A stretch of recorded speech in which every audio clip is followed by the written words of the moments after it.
शांति। ओम शांति। आज की तारीख है 13/10/13 अक्टूबर और आज 2013। रविवार है। Today is Sunday, तो हम अपने so प्राणेश्वर, we will listen प्राण प्यारे, to मीठे our मीठे, dear अव्यक्त वतनवासी, अव्यक्त मूर्तधारी, अव्यक्त बाप दादा की ज्ञान मुरली सुनेंगे। और ज्ञान मुरली की रिवाइज कोर्स की तारीख है 14/5/77। और आज की ज्ञान मुरली का शीर्षक है स्वमान और फरमान। शीर्षक है स्वमान और फरमान। स्वमान शब्द, उसकी परिभाषा क्या है, स्वमान में रहने से प्राप्तियां क्या है और स्वमानी के लक्षण क्या क्या होते हैं। तो आज मीठे मीठे बाप दादा ने वह बातें बताई हैं और साथ साथ जो बाप दादा हम बच्चों को संगम युग पर जब स्वयं सृष्टि पर आते हैं और हम बच्चों को शिक्षा देते हैं परम शिक्षक के रूप में, तो हमें कौन से पिता बन करके फरमान करते और शिक्षाएं देते, वह बाबा ने बताया है। तो स्वमान और फरमान। मीठे मीठे अव्यक्त मूर्तधारी बाप दादा कहते हैं, सदा भाग्य विधाता बाप के द्वारा प्राप्त हुए अपने भाग्य को सुमिरन करते हुए हर्षित रहते हो। भाग्य विधाता के द्वारा हमें भाग्य प्राप्त हुआ है, तो उस भाग्य का सुमिरन करते हुए, यानी उन बातों को, भाग्य की नंबरवार सभी बातों को हम स्मरण में लाते हुए हर्षित रहते हैं, क्योंकि सारे कल्प के अंदर सर्वश्रेष्ठ भाग्य इस समय ही प्राप्त करते हो। सारे कल्प में यदि हम आत्माएं जो कि बाप दादा के सन्मुख बैठे भी हैं, सुन रहे हैं, तो बाबा कहते हैं कि सर्वश्रेष्ठ भाग्य वो इस समय ही प्राप्त करते हो। इस समय ही सदा भाग्यशाली स्थिति का अनुभव भी करते हो। भविष्य नई दुनिया में भी ऐसा भाग्य प्राप्त नहीं होगा। स्वयं भगवानुवाच कि भविष्य जो आने वाली सतयुगी नई दुनिया, जहाँ देवी देवताएं रहते, जहाँ सर्व प्रकार से धन संपत्ति संपूर्ण रूप से हमारे पास होगा, सर्व ऐश्वर्य हमारे पास होंगे। परंतु बाबा कहते हैं जो भाग्य हमें अभी प्राप्त हुआ है, ऐसा भाग्य तो वहाँ पर भी अनुभव नहीं करेंगे।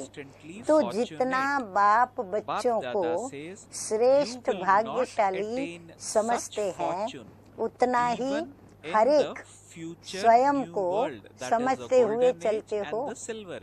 हाँ, हर एक अपने दिल दर्पण में देखें, अपने आप से हम प्रश्न करें कि क्या मैं स्वयं को ऐसा महान भाग्यशाली समझती हूँ या समझता हूँ।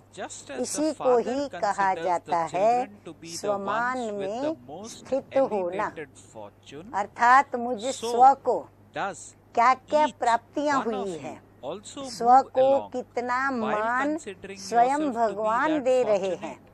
तो स्व से जुड़ी हुई जितनी भी बातें हैं, चाहे मैं स्व आत्मा हूँ और मैं आत्मा परमपिता परमात्मा की संतान हूँ, तो मेरे स्नेह का संबंध, फिर उस संबंध से मुझे प्राप्तियाँ, जो मुझे बाप के द्वारा सब कुछ मिलता है, तो ये सब बातों को याद करते हुए और उस अनादि अविनाशी जो हमारे बाप के गुण हैं, स्वाभाविक हम उनकी संतान हैं, तो हमारे अंदर भी हैं, तो उनको याद रखते हुए, यानी बाबा के गुण वो मेरे गुण, ये स्मृति में रखते हुए उसमें स्थित होकर के चलना, उस धारणा में चलना, ये है स्वमान।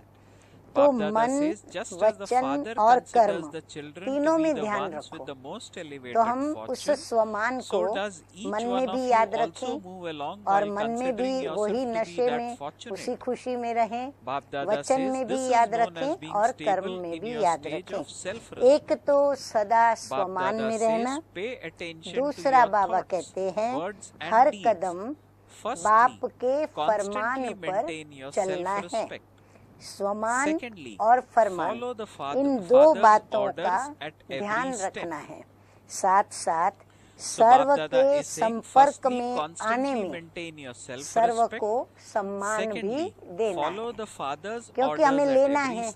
यदि हमको सम्मान चाहिए तो उसकी विधि तो बाबा ने बहुत पहले बता ही दी हुई है कि सम्मान देने से सम्मान प्राप्त होता है। स्वमान में स्थित होने से सदा विघ्न विनाशक स्थिति में होंगे। स्वमान क्या है? तो स्वमान की परिभाषा बताते हुए बाबा कहते हैं स्वमान क्या है उसको तो अच्छी तरह से जानते हो। हाँ, बाबा पूछ रहे हैं जवाब क्या है? जानते हैं, बाबा ने तो बता ही दिया है। तो जो बाप की महिमा है वही आपका स्वमान है। सिर्फ एक महिमा भी स्मृति में रखो तो स्वमान में स्वतः ही स्थित हो जाएंगे। अब बाबा की तो महिमा अपरम अपार है, लेकिन अगर उसमें से एक बात भी बाबा की, चाहे गुण चाहे विशेषता, यदि हमने स्मृति में रखी तो बाबा कहते हैं तुम्हारी स्थिति स्वमान में स्थित कही जाएगी। स्वमान में स्थित होने से किसी भी प्रकार का, अब बाबा स्वमान के लक्षण बताते जा रहे हैं। जो जो आत्मा स्वमानी है उनके अंदर क्या दिखाई पड़ेगा, उसका लक्षण क्या दिखेगा? तो बाबा कहते हैं पहला, चाहे देह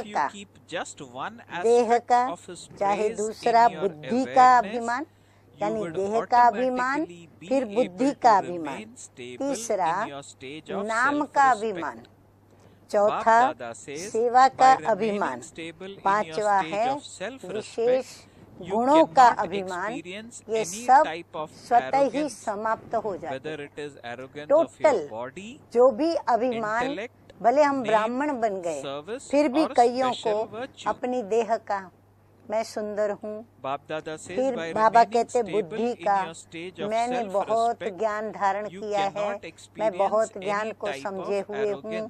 उसी प्रकार फिर आगे नाम का अभिमान, मेरा तो बहुत नाम है, मैं बहुत अच्छी सेवा करती हूँ आत्मा, फिर मेरे अंदर बहुत सारी विशेषताएं हैं। तो ये जितने भी प्रकार के अभिमान तो गिराने वाले ही होते हैं।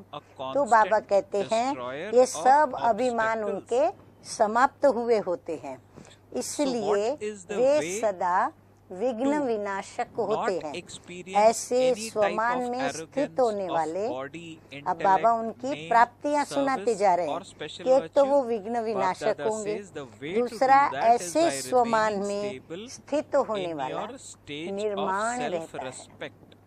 अभिमान नहीं तो स्वाभाविक है वो नम्र चित्त बनेगा, अभिमान नहीं लेकिन निर्माण। इससे सर्व द्वारा स्वतः ही सदा उसको मान मिलता है और उसको सदैव सर्व से क्या होगा, मान प्राप्ति होती रहेगी। मान लेने की इच्छा से परे होने के कारण सर्व द्वारा श्रेष्ठ मान मिलने के वो पात्र बन जाता है। अंदर इच्छा भी नहीं होती है, परंतु बिगर इच्छा भी उसको स्वमान में रहने के कारण, सम्मान देने के कारण उसको सर्व की तरफ से मान की प्राप्ति होती है और वो सभी से श्रेष्ठ मान मिलने के पात्र बन जाते हैं। और ये अनादि नियम है, मांगना नहीं पड़ता, ये ऑटोमेटिकली स्वमान का यह फल उसे प्राप्त होता है। सर्व द्वारा मान मांगने से नहीं मिलता, वह तो हमें मीठे मीठे परम पिता शिव बाबा ने कई बार समझा दिया है कि मांगने से प्यार, मान, सम्मान ये सब मांगने से नहीं मिलता, लेकिन सम्मान देने से, मान दे तो मान मिलेगा। ऐसे प्यार देंगे तो प्यार हमें मिलेगा। तो सम्मान देने से, स्वमान में स्थित होने से क्या फायदा होता है? अब वो बाबा बता रहे हैं कि एक तो प्रकृति दासी के समान, उन लोगों की प्रकृति क्या बन जाती है? दासी बन करके और सेवा करती है। स्वमान के अधिकार के रूप में उनको मान प्राप्त होता है। प्रकृति की तरफ से भी उसको मान की प्राप्ति होती है, मनुष्य आत्माओं की तरफ से भी उसे मान की प्राप्ति होती है। और प्रभु भी ऐसे बच्चों को सम्मानित करता है। तो मान के त्याग में सर्व के माननीय बनने का भाग्य प्राप्त होता है। जो सर्व को मान देता है, स्वमान में रहता है, उसको क्या मिलता है? सर्व का वो माननीय बन जाता है। तो ये भी बहुत बड़ा भाग्य है कि सर्व उसको माने, मान्यता देवे, यानी महान है, पूज्य है, वरिष्ठ हैं, तो ये उनको मान जैसे प्राप्त होता है भाग्य। जैसे स्वमान में रहने वालों का सिर्फ इस एक जन्म में मान नहीं होता, लेकिन बाबा कहते हैं सारे कल्प में उनको मान मिलता है। कैसे? बाबा बताते हैं कि आधा कल्प यानी सतयुग त्रेता युग में अपने रॉयल राजाई फैमिली के द्वारा और प्रजा के द्वारा उनको मान प्राप्त होता है। और फिर आधा कल्प भक्ति मार्ग शुरू होता है तो पूजा होती है, तो फिर आधा कल्प भक्तों के द्वारा भी मान प्राप्त होता है। इतने तक जो लास्ट जन्म में, अभी ये 4 युग में तो हो गया, परंतु लास्ट जन्म संगम युग में बाबा कहते हैं कि चैतन्य रूप में अपने प्राप्त हुए मान की प्रारब्ध को स्वयं देखते भी हो। संगम पर वह भी हम देखते हैं कि कैसे हमें मान यहाँ पर प्राप्त हो रहा है, और फिर चारों युगों में कैसे हम मान प्राप्ति वाली आत्माएं पूजनीय बनती हैं। तो चैतन्य अपने जड़ चित्रों को भी देखते हो ना। हाँ, संगम पर हमें यहाँ जो मान मिल रहा है तो हम अपनी ही जड़ मूर्ति चैतन्य में देखते हैं ना। तो पांचों ही युगों में हमें अपना ये भाग्य प्राप्त होता है। तो सारे कल्प में मान प्राप्त हुए, उसका आधार क्या हुआ? सारे कल्प में प्राप्त हुए मान का आधार क्या हुआ? तो बाबा कहते हैं अल्प काल के विनाशी मान का त्याग।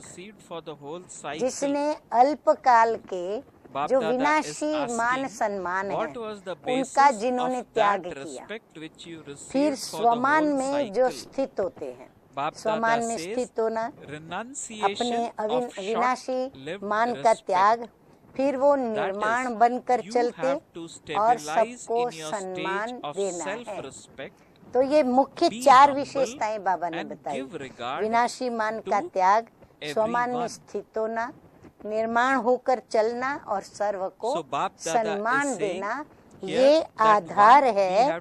बाबा कहते हैं सारे कल्प में मान को प्राप्त करना।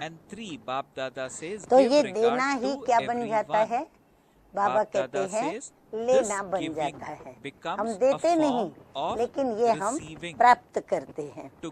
सम्मान देना माना क्या? अब बाबा उसकी भी परिभाषा बताते हैं कि सम्मान देना अर्थात उस आत्मा को उमंग और उल्लास में आगे करना है। सम्मान किसको देना माना क्या? अभी हम सोचेंगे ना कि कैसे सम्मान दे। सम्मान योग्य ना हो तो भी उसको सम्मान दे, तो जो सम्मान योग्य नहीं उसको हम योग्य बनाएं। तो योग्य बनाने के लिए उसके अंदर हम उमंग भरेंगे, उत्साह भरेंगे, उनको पुरुषार्थ करने के लिए हिम्मत बढ़ाएंगे, तो ये सब करने से क्या होगा? बाबा कहते जैसे हमने उस आत्मा को सम्मान दिया, तो ये अल्पकाल का पुण्य अल्पकाल की वस्तु देने से होता है, वह अल्पकाल के सहयोग देने से होता है। तो ये सम्मान देने का जो कर्म है हमारा, उमंग उल्लास में लाने का कर्म, ये कर्म क्या बन जाता है? हमारा पुण्य कर्म बनता है, पुण्य कर्म कहलाता है। और वो ये जो हमने अल्पकाल सहयोग दिया ना, उसका ये प्राप्ति है, उसका ये फल है, उसका ये नतीजा है। लेकिन ये सदा काल का उमंग, उत्साह अर्थात खुशी का खजाना, स्वयं के सहयोग का आत्मा को सदा के लिए पुण्यात्मा बना देता है, इसलिए ये बड़े से बड़ा पुण्य हो जाता है। तो ये जो हम सम्मान दे करके उस आत्मा में उमंग भरते हैं, उसका उत्साह बनाते हैं, उसको उससे खुशी का खजाना मिलता है, और फिर हम उनको सहयोग देते हैं। ये तो बाबा कहते हैं उससे क्या होता है कि वो आत्मा पुण्यात्मा बन जाती है, और वो पुण्यात्मा बनी तो हमारा भाग्य क्या बन गया? हम बड़े से बड़ा पुण्य कमा लेते हैं। तो एक जन्म में किए हुए इस पुण्य का फल सारा कल्प मिल जाता है, और हमारा ये एक पुण्य कर्म करने वाला कर्म वो हमें क्या करता है? सारा कल्प के लिए हमें फल प्राप्ति करा देता है, सारा कल्प ये फल चलता है। इस कारण कहा कि सम्मान देना नहीं लेकिन लेना है। इसलिए बाप दादा कहते हैं कि बच्चों को बाबा ने कहा कि सम्मान देना नहीं है लेकिन लेना है। लौकिक रूप में भी कोई पुण्य का काम करता है तो सबके आगे वो माननीय होता है। जो अच्छे कर्म करता, श्रेष्ठ कर्म करता, जो पुण्य कर्म करता, तो उनको सभी मान्यता देते हैं, मानते हैं, माननीय बन जाते हैं। लेकिन इस श्रेष्ठ पुण्य का फल वो तो हुआ, चलो एक पुण्य का कर्म माननीय बनाता है, लेकिन ऐसे हम पुण्यात्मा बन करके जो अनेकों को पुण्यात्मा बनाते या अनेक पुण्य कर्म करते, तो उसका हमें फल क्या मिलता? तो इस श्रेष्ठ पुण्य का फल पूजनीय और माननीय दोनों बनते। माननीय तो बने लेकिन पूजनीय भी बन जाते हैं। तो अपने आप से पूछो, ऐसे पुण्यात्मा बन सदैव पुण्य का कार्य करते हैं। कौन सा पुण्य का कार्य बाबा ने बताया? उमंग, उत्साह, खुशी। बाबा ने बहुत अच्छी तरह बताया उसका सहयोग। कमजोर आत्माओं को या फिर नाहिम्मत आत्माओं को, निराश आत्माओं को, उदास आत्माओं को, दुखी आत्माओं को, उसमें ये भर करके हम पुण्य कर्म करते हैं। तो ये कार्य हमारा हमें पुण्यात्मा पूजनीय बना देता है। सम्मान दो व सम्मान मिलना चाहिए। या तो हम क्या करेंगे, नहीं मिलता है तो हम दूसरों से ये चाहना रखते हैं। क्या चाहना रखते हैं? कि मुझे सम्मान दे, या तो कहेंगे मुझे सम्मान दो, आप सम्मान दो तो मैं दूं, या फिर कहेंगे मुझे सम्मान मिलना चाहिए क्योंकि मेरे अंदर ये विशेषता है, मेरे अंदर ये गुण है, मैं ये करता हूँ, मैं वो करती हूँ। तो ऐसे हम मिलना चाहिए चाहिए चाहिए करते, वह फिर कहेंगे, सोचेंगे मेरा सम्मान क्यों नहीं रखा जाता, जबकि मैं सीनियर हूँ, मैं वरिष्ठ हूँ, मेरे अंदर इतने गुण है, मेरा ये पद है, पोस्ट है, पोजीशन है, फिर मेरा सम्मान क्यों नहीं रखा जाता? इसका क्यों रखा जाता? इसका रखा जाता, मेरा क्यों नहीं रखा जाता? तो ऐसे संकल्प क्या हुए? लेने वाले। तो बाबा कहते हैं लेने वाले हो या देने वाले हो, ये भी लेने की भावना। लेना माना ही क्या हो गया, रॉयल रूप से भिखारीपनी हो गया। तो बाबा कहते हैं लेने की भावना माना रॉयल बेघरपन अर्थात भिखारीपन है। तो स्वमान और सम्मान। तो हम बच्चे किसके हैं? हमारा बाबा तो दाता है, देने वाला है, लेने वाला नहीं। तो हम भी बाबा के बच्चे देने वाले हैं, लेने वाले नहीं। तो स्वमान और सम्मान, स्वमान में रहना ही सम्मान देना है। आगे देखो बाबा क्या कहते हैं। तो अब बाकी क्या करना है कि हर कदम पर, स्वमान की बात तो बाबा ने समझा दी, अब बाबा हमें फरमान की बात समझा रहे हैं। हर कदम हमें फरमान पर चलना है। किसके फरमान पर? परम प्रिय परम पिता जो श्री श्री है और हमें श्री यानी श्रेष्ठ बनाता है, उनकी श्री मत पर, उनकी आज्ञा पर, उनके फरमान पर हम बच्चों को चलना है। हर कदम फरमान पर चलने वाले के आगे सारी विश्व सदा कुर्बान जाती है। जो हर कदम बाप के फरमान को मानकर चलते हैं, उनके ऊपर सारी विश्व क्या हो जाती है? कुर्बान जाती है। साथ साथ बाबा कहते हैं माया भी अपने वंश सहित कुर्बान हो जाती है। माया भी उसकी गुलाम हो जाती है, कुर्बान हो जाती है, अर्थात सरेंडर हो जाती है। माया बार बार वार करती है। इससे सिद्ध होता है कि हर कदम फरमान पर नहीं। माया सरेंडर नहीं, इसीलिए बार बार उठ करके क्या करती है? वार पर वार करती है। तो ये सिद्ध करता है कि हम फरमान पर नहीं हैं।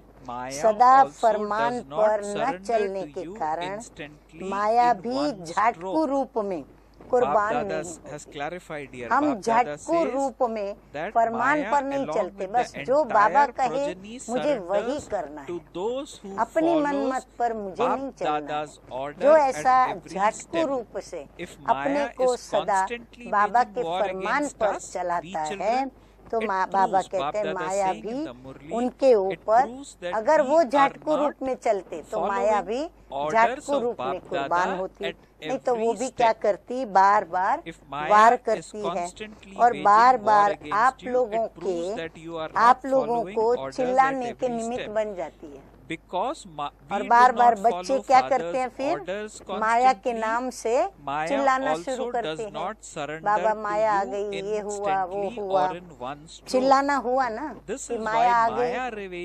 हाँ, बाबा को घड़ी घड़ी आएंगे बाबा के पास, बाबा इस रूप में माया आई, बाबा ऐसे माया आई, बाबा वैसे माया आई, आज इस रूप में आ गई। अब बाबा हम क्या करें? माया को अर्थात विघ्न को कैसे मिटाएं? फिर अलग अलग शब्दों में बताते हैं बाबा को कि अब ये विघ्न आ गया। किसका विघ्न आया? माया का। तो अब हम उसको मिटाने के लिए क्या करें? तो झटकू न होने के कारण माया भी चिल्लाती और आप भी चिल्लाते। माया भी क्या करती है? बार बार आपके पास आती है चिल्ला चिल्ला कर कि आप मेरे नहीं बने। तो वो आपको बनाने के लिए बार बार आपके पास अलग अलग ढंग रूप रंग लेकर चिल्लाती है। आप भी चिल्लाते हो। इसलिए क्या करो? माया क्राइज आउट। इसलिए मीठे मीठे बाबा कहते हैं, मीठे बच्चे फरमान पर चलो तो वो कुर्बान हो जाए। कौन? And Maya will surrender to you. तो वो आपके ऊपर कुर्बान हो जाए। आप बाप पर कुर्बान जाओ। हाँ, बाबा कहते हैं आप फिर किस पर कुर्बान जाओ? माया आप पर कुर्बान जाए और आप बाप के ऊपर कुर्बान जाओ। माया फिर आप पर कुर्बान जाएगी। तो कितना सहज साधन है फरमान पर चलना। बाबा कहते कितनी सहज बात है ये। आप बाप पर कुर्बान जाओ, माया आप पर कुर्बान जाएगी। तो वह कुर्बान जाए। आप बाप पर कुर्बान जाओ, माया आप पर कुर्बान जाएगी। स्वमान और फरमान, ये तो सहज है ना। इसको अपनाने से जन्म जन्मांतर की मुश्किलात से छूट जाएंगे। और कुर्बान माया का कुर्बान जाना माना क्या, और आपका बाप पर कुर्बान जाना माना क्या। जन्म जन्मांतर की जो भी माया से आने वाली मुश्किलातें हैं उससे हम छूट जाएंगे। अभी सहज योगी और भविष्य में सहज जीवन होगी।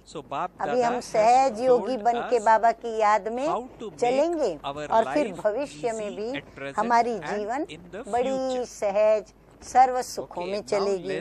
तो ऐसी सहज जीवन बनाओ, समझा। अच्छा, अब याद प्यार है अव्यक्त बाप दादा के। ऐसे सदा फरमान पर चलने वाले फरमान बरदार। नंबर 2, सदा स्वमान में रहने वाले। नंबर 3, अल्पकाल के विनाशी मान का त्याग करने वाले। नंबर 4, सदा माननीय। 5, पूजनीय का पाठ प्राप्त करने वाले। 6 नंबर, ऐसे बाप पर सदा कुर्बान होने वाली आत्माएं। नंबर 7, सदा सर्व के प्रति सम्मान देकर स्नेह लेने वाली स्नेही आत्माओं को बाप दादा का याद प्यार और नमस्ते। हम रूहानी बच्चों की रूहानी बाप दादा को याद प्यार, गुड मॉर्निंग और नमस्ते नमस्ते। अब बाबा ने थोड़ी पांडवों के प्रति पार्टी से बात की है। पांडव सेना युद्ध के मैदान पर है। पांडवों को महावीर कहा जाता है। महावीर अर्थात सदा माया जीत। महावीर कभी माया से घबराते नहीं, वो चैलेंज करते हैं, हाँ, उसको ललकारते हैं। किसी भी रूप में माया आवे, लेकिन परखने की शक्ति से माया को परखते हुए वो जो महावीर पांडव हैं वो विजयी होंगे। तो परखने की शक्ति आई है। हाँ, माया को परख पाते हो। माया को दूर से आते हुए परख लेते हो। वह जब माया वार करना शुरू करती है तब परखते हो। बाबा कहते पहले ही उसको दूर से परख लेते हो, या फिर वो थोड़ा नजदीक आती है, फिर वार करने के लिए अपने शस्त्र उठाती है, तब परखते हो। जितनी जितनी परखने की शक्ति तेज होती जाएगी तो दूर से ही माया को भगा देंगे। अगर आ गई फिर भगाया तो उसमें टाइम वेस्ट हो जाता। फिर आते आते कभी वो बैठ भी जाएगी, इसलिए उसको आने ही नहीं देना है, दूर से ही उसको भगा देना है। आजकल के जमाने में दुरादेश बुद्धि बनने का अभ्यास करना होगा। समय कहता है दूरदर्शिता को हमें धारण करना पड़ेगा। साइंस के साधन भी दूर से परखने का प्रयत्न करते हैं। विज्ञान भी आगे बढ़ रहा है, तो विज्ञान भी क्या करता है, दूर दूर की बातें सोचता, दूर दूर की जो चीजें हैं, वस्तुएं हैं, तत्व हैं, उनकी खोजें करता। तो वो भी वो प्रयत्न करते हैं। पहले था तूफान आना और उससे बचाव करना, लेकिन अभी ऐसा नहीं है। बाबा कहते हैं हाँ, पहले ऐसा था कि माया आती थी जब युद्ध करती थी, तब हम अपना, जब वो वार करने पर आती थी तब बचाव करते थे। लेकिन अभी क्या है, बाबा कहते हैं अभी ऐसे नहीं है। अभी तो तूफान आ रहा है, उसको जान करके भगाने का प्रयत्न करते हैं। जब साइंस भी आगे बढ़ रही है तो साइलेंस की शक्ति कितनी आगे चाहिए। साइलेंस की शक्ति तो साइंस की शक्ति पर भी विजय प्राप्त करती है। तो दूर से भगाने के लिए क्या करना पड़े, त्रिकालदर्शीपने की स्थिति में स्थित रहो। जो तीन कालों को जानने वाले हैं, पहले क्या हुआ था, अब क्या हो रहा है, आगे क्या होने वाला है, तो तीनों को बुद्धि में रखते हुए फिर हमको अपनी स्थिति में चलना है। तो हर बात को तीनों कालों से देखो।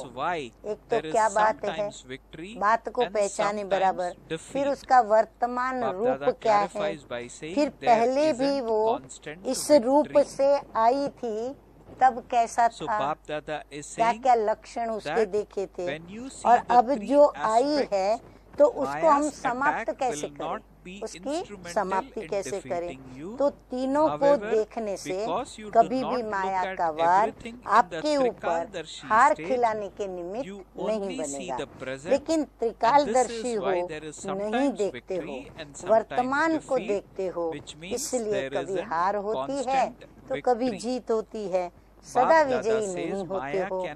त्रिकालदर्शी में स्थिति में स्थित रहने वाले, त्रिकालदर्शी की स्थिति में स्थित रहने वाले से कभी भी माया बच नहीं सकती। अगर बार बार माया का वार होता रहेगा तो बाबा कहते हैं नुकसान क्या होगा, तो अतीन्द्रिय सुख का अनुभव चाहते हुए भी नहीं कर पाएंगे, बहुत बड़ा नुकसान होगा। जो गायन है अतीन्द्रिय सुख संगम युग का वरदान है, तो हम इस बड़े महावरदान से वंचित हो जाएंगे।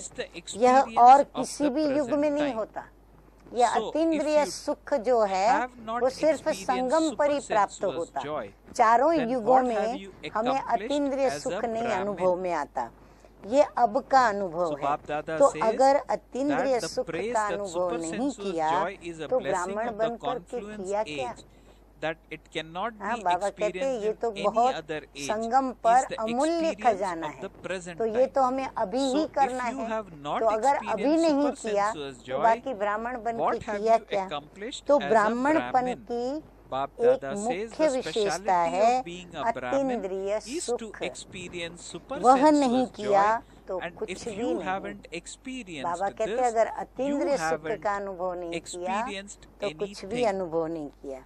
इस कारण सदैव ये देखो कि सदा अतीन्द्रिय सुख में रहते हैं, परंतु बाबा कहते हैं सदा अचल और अडोल रहने के लिए विशेष धारणा क्या करें। अब वो बाबा हमें विशेष धारणा बताते हैं। तो मीठे मीठे अव्यक्त मूर्तधारी बाप दादा कहते हैं सदा गुण ग्राहक बनो, गुणों को ग्रहण करने वाले बनो।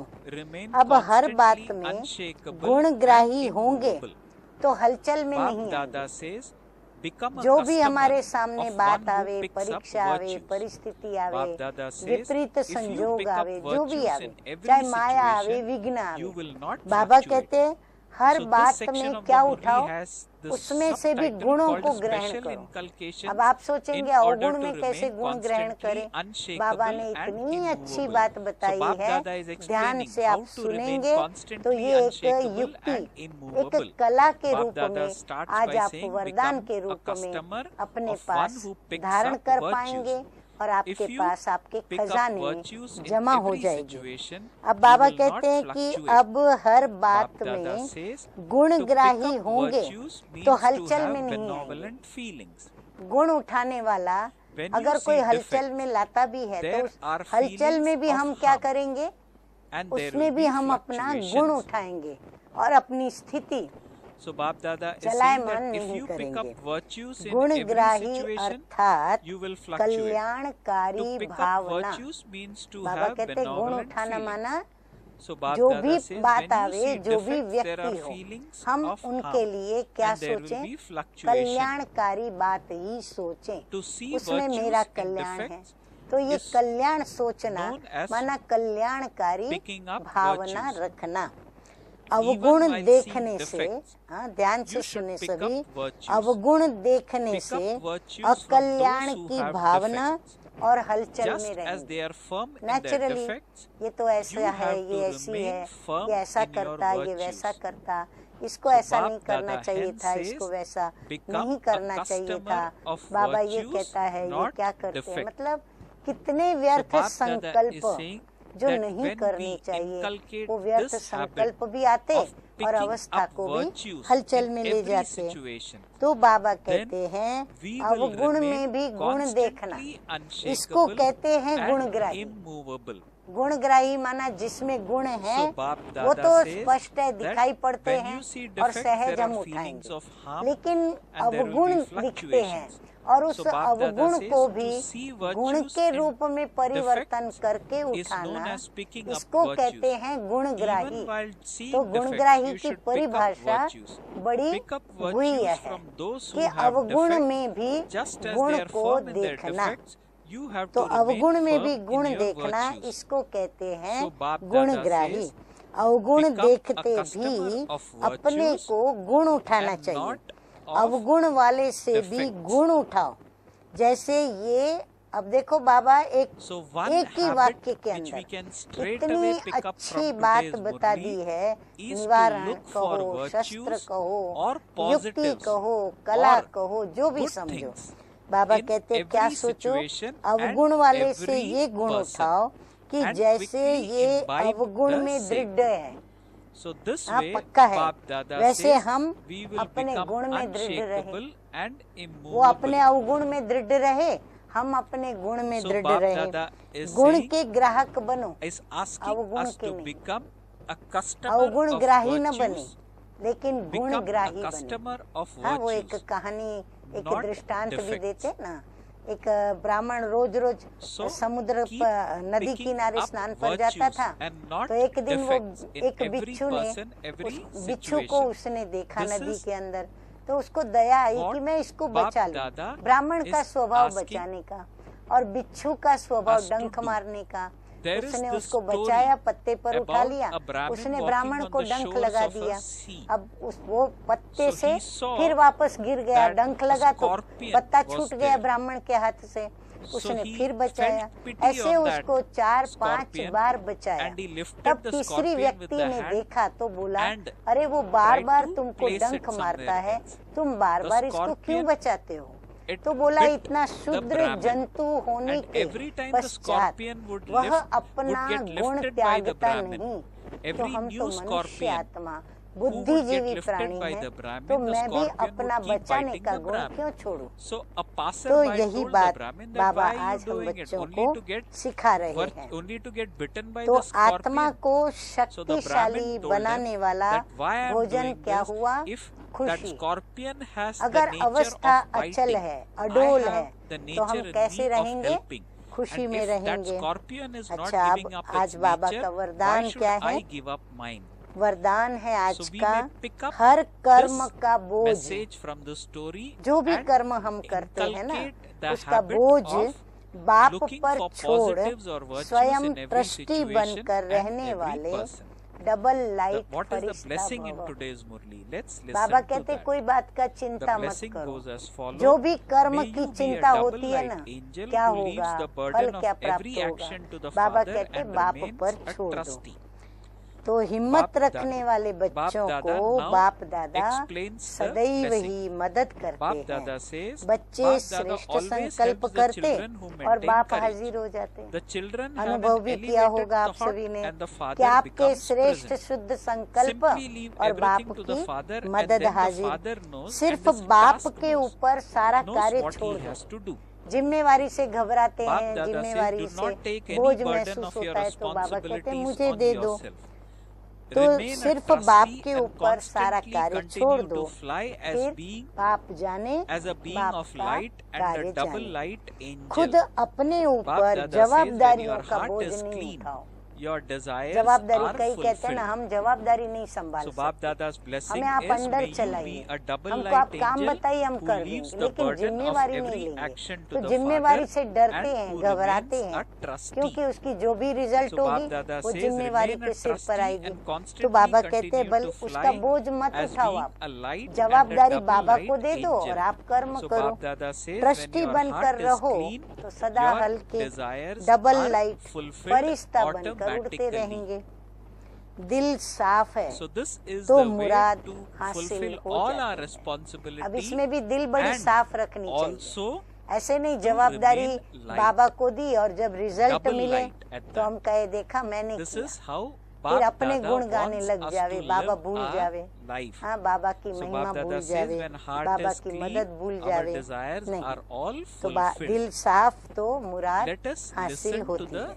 slogan स्लोगन in है आज का, today's उमंग Murli. उत्साह के पंख The slogan goes साथ हो, as when you Umang have और the उत्साह wings के of zeal पंख and साथ हो enthusiasm with तो you, उड़ती कला you में will continue उड़ते to fly in रहेंगे। the flying stage. हाँ, बाबा So the हमेशा कहते slogan हैं is कि wonderful slogan उमंग और to keep उत्साह in के mind. When पंख you हैं have the जो wings हम of zeal ब्राह्मणों and के enthusiasm जीवन with का you, श्वास you और will continue उच्छ्वास to है। fly in तो हमें the सदैव ये flying पंख stage. लगे हुए होंगे So तो हम always फरिश्ता let us बन maintain करके zeal और and बाबा के पास enthusiasm with उड़ती us कला में उड़ and करके keep जाएंगे flying और and flying and खुशियों in के the elevated, खजानों को be in the लुटाते elevated रहेंगे। stage.